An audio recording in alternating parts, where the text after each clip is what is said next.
কে কে গরমে পালস মজিটো বাড়িতে ট্রাই করেছো আমাকে জানিও, আর কারা কারা এখনও বাড়িতে ট্রাই করোনি তারাও জানিও। আমি কিন্তু ফার্স্ট টাইম ট্রাই করতে চলেছি, তাই জন্য একটু নার্ভাসও আছি কতটা কি ভালো হবে কি হবে না। তো সেই জন্য প্রথমে পালস লজেন্সটা গুঁড়ো করে নিচ্ছি।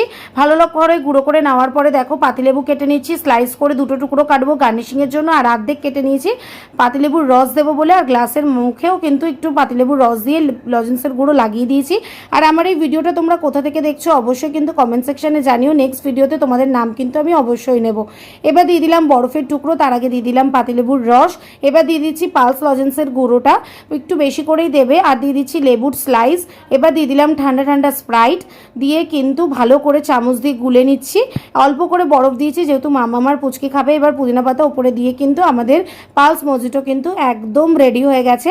তো এবার ঠান্ডা ঠান্ডা পালস মজিটো আমরা খাবো। আর তোমরা আমাদের ভিডিওটি ভালো লাগলে চ্যানেলটিকে সাবস্ক্রাইব করে রেখো আরও মজাদার ভিডিও দেখার জন্য। আর